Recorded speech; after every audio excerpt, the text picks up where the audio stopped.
there's other things here, right, across in various categories. These are representative of all the sounds in California languages. I'm going to go ahead and X out here because I think that I can see this better if I bring it up here. And you all have a copy. Let's see if it can go a little better. Zoom. Nope, it's right there. Okay, we'll go ahead and go through this then. Okay, so we have stops in which the airflow is completely stopped and then released. We have fricatives, where what's involved is a little further apart. Airflow is created. There's frication. Then we have this category called affricates right below fricatives. And so we have plain, aspirated, glottalized, and voiced there as well. Those are possibilities for our California languages. And then we have this category, nasals. So nasals, all of these so far involve airflow through the mouth. With nasals, what's happening is that the airflow is through your nose. So go ahead and make an M sound.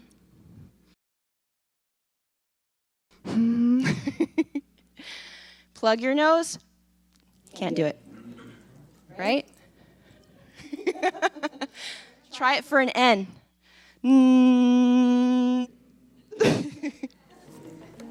Right? Whether you knew it or not, it's going through your nose. Be careful. We don't want nothing flying. So those are nasals, airflow through the nose.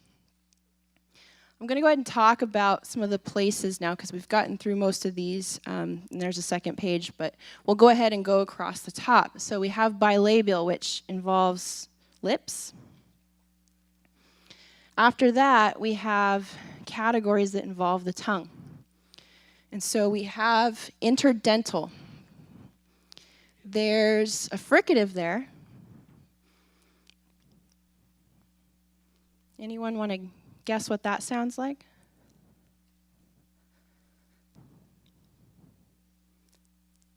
I can hear it. You guys are doing it. Okay. Uh-oh. Come back. It just wanted to sleep, sorry. So we have interdental fricatives. And so let's go ahead and do this. There's voiced and not voiced. And so we have your tongue through your teeth, interdental. Got it? Now try it voiced. Like the. Does anyone have this sound in their language? Anyone here? Someone has it. Maybe not here. Okay. It's represented in California somewhere. I know that there's a dialect of Wailaki that has it. Okay. Otherwise, not a lot of interdentals there. Dental alveolar. Can you guys see that on your chart? Okay. So if we're moving back behind the teeth, we have, go ahead and feel it with your tongue, behind your teeth. And then feel a little further back. There's this little ridge there. That's your alveolar ridge. Where we make our sounds, either behind the teeth or on the ridge, kind of varies person to person. There's not a lot of difference. Maybe it's a meaningful difference in your language, but for most people, it's kind of just wherever you hit it. And so with stops, we can go ahead and say toe. Toe, you feel how it's touching? All right. Go ahead and make an S sound. It's not touching, but it's still there, right? Okay. Then we have affricates.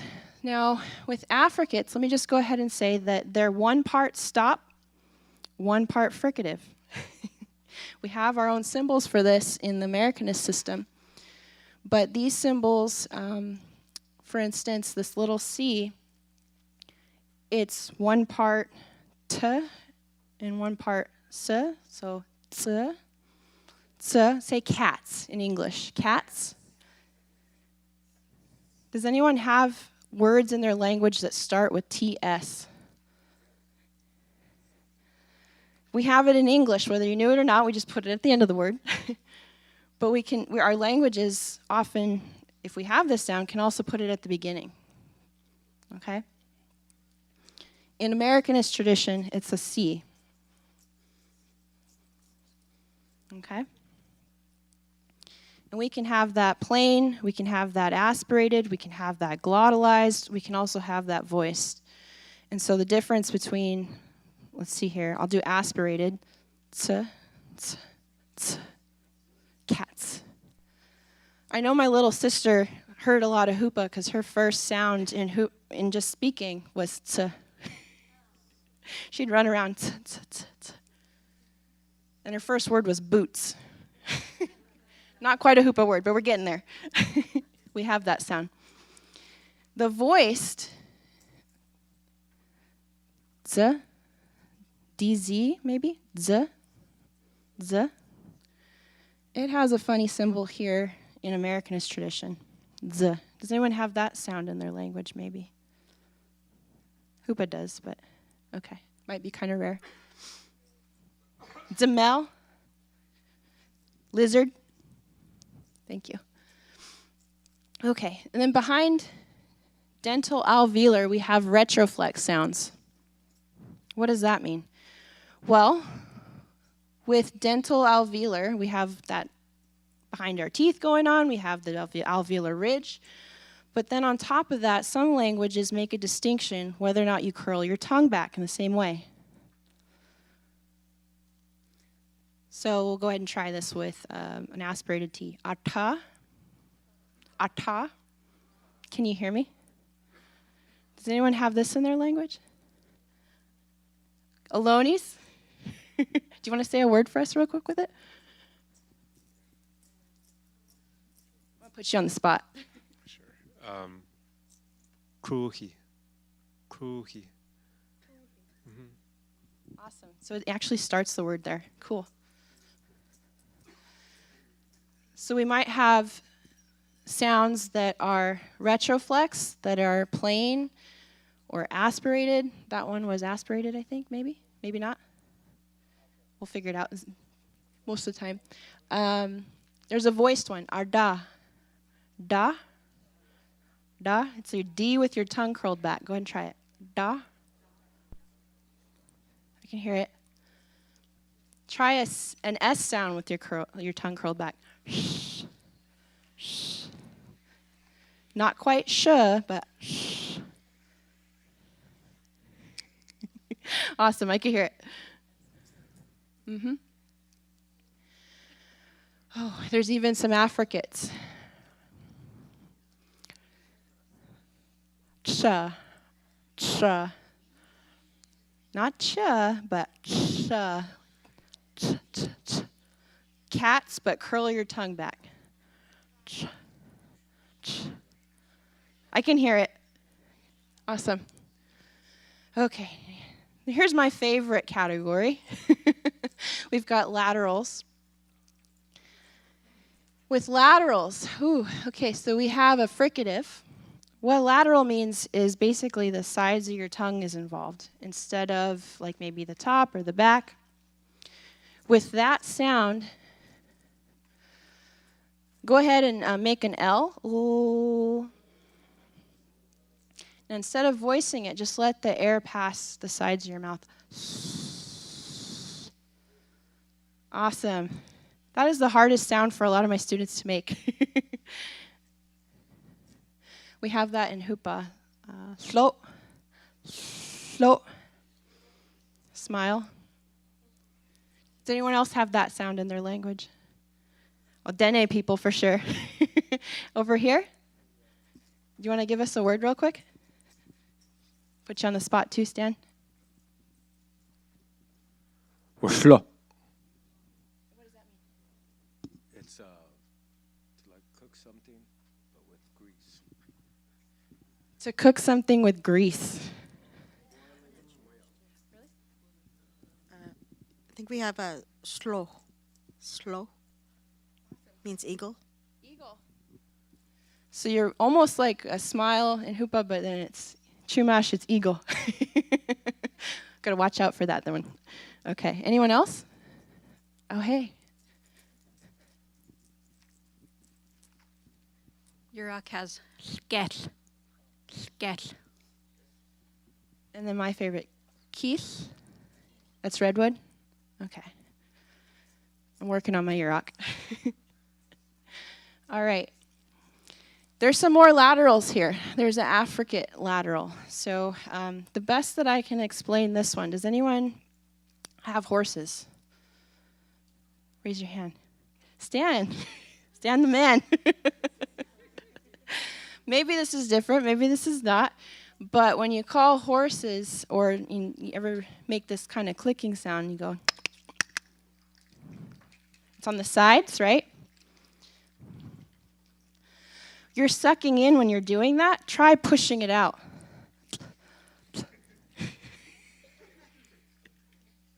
Like, this might be a splash zone one, so beware. And so with that, there's a special symbol in Americanist tradition, but in other writing systems, it might be a T and a barred L, and there might be plain, there might be aspirated, might be glottalized. There's no voiced one, at least in California languages. Okay, behind that, we're getting to palatal, which is the top of the tongue. Okay, so we have an S with a mark above it. Everyone can see that. It's like a little, like a carrot or so. Does anyone want to offer that sound? What it might be? Who knows it? Chumash has a lot of it? No way. It's the S wedge, so the sh. Chumash, right? Yeah, like chumash. Awesome. Okay, so that was plain, right? There's also voiced, which would be zh. Anyone have that one? Anyone?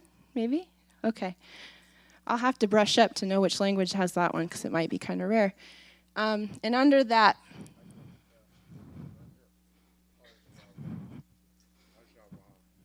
would you know what that one is? Or which language? Oh, that's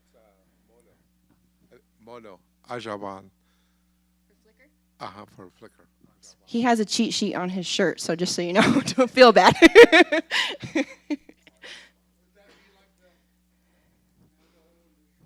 Nejone?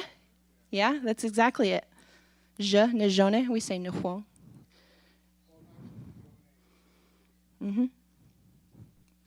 So yeah, if you've heard that before, nejone, the Navajos, they like to say that a lot. Good and beautiful. Okay. So under palatal, we also have affricates. And so we have a C with a carrot on the top. Does anyone want to offer that sound? Perfect. And so we might have that plain. We might have that aspirated. We might have it glottalized. So let me just go ahead and practice this one really quick. Ch. That might be a little aspirated. Let's go ahead and do glottalized. Ch. You guys are experts. Awesome. There's also a voiced. So we have j, j. Good.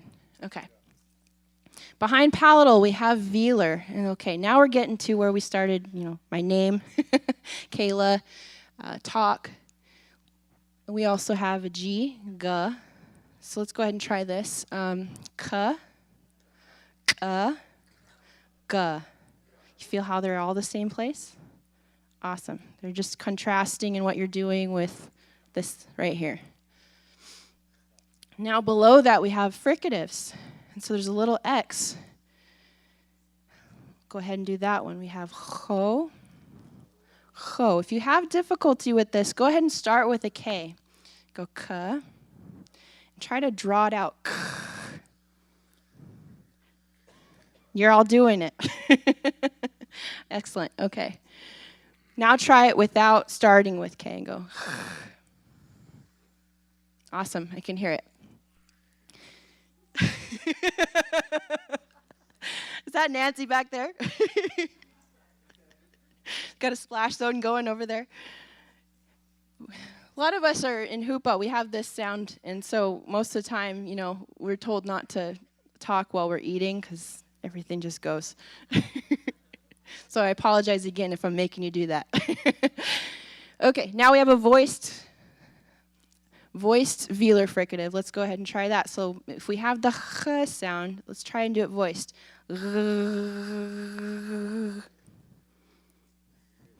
Got it. Who has that sound? Dene. You want to try it, Yurak? I know I can start picking on people because I know a little bit about other languages. Hegron, hegron, hegron. Spoon. Heron, spoon in Yurak. Awesome. Wiat has that? Awesome. Okay.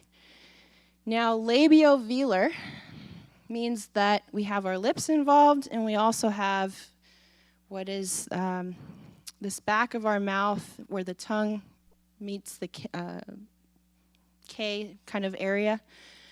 And so basically what we're doing is we're just kind of adding a W to it. So for example, we have qua, like queen, right?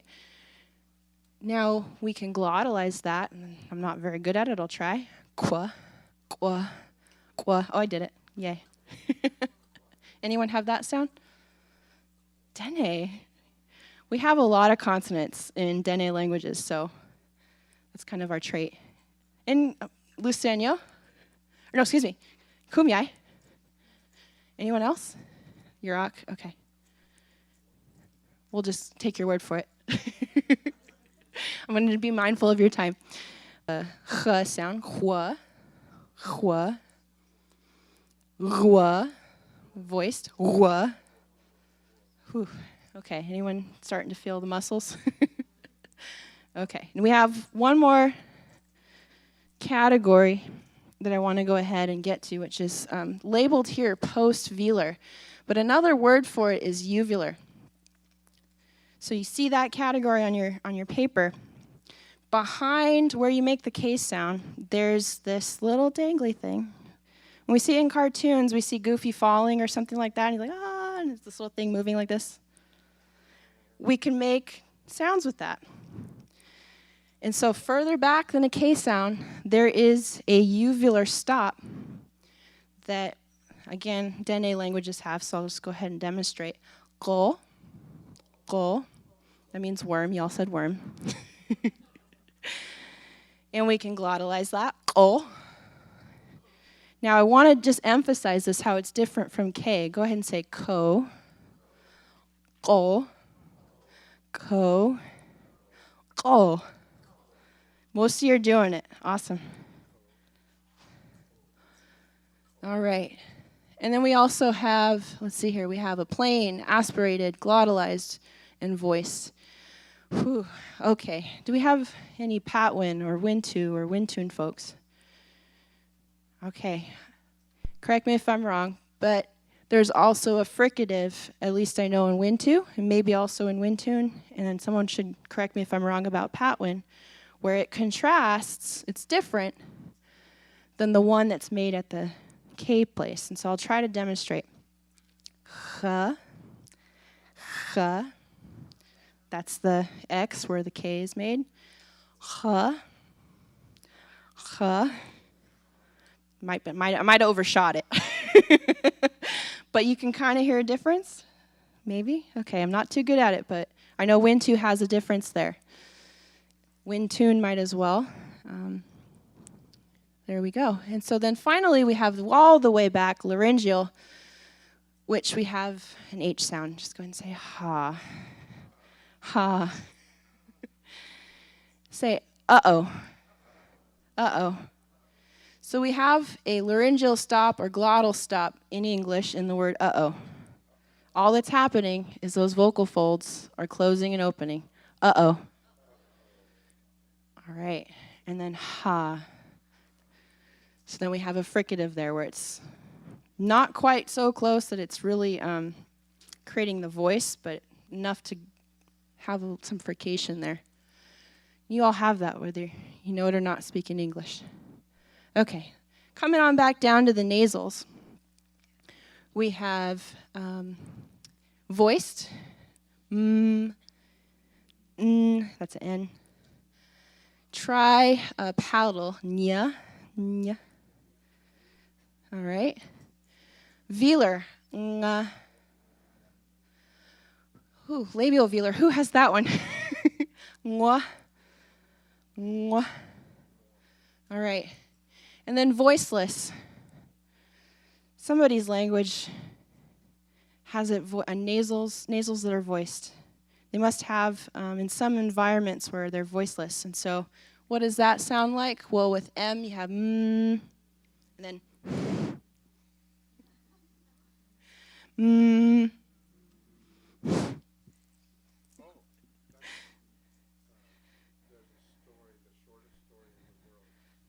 Okay, Julian. This is the shortest story in the world, and it was written down by Harrington as 2 voiceless M's.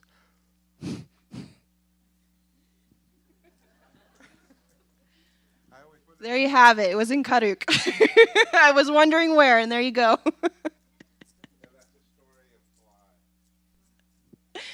Oh my goodness. Okay, so there's a few left here, and I want to go ahead and go through those and then be mindful of your time. But we have this category called approximates, and what approximates are is that whatever is involved is completely not touching. If we're going from a scale from stop to approximates, these are not touching at all. And if we have bilabials, then this is a w. And then we have a voiceless one. Does anyone want to try that one? A voiceless bilabial? Not Jillian. I'm going to pick on Leanne. Go ahead and say the word what. What?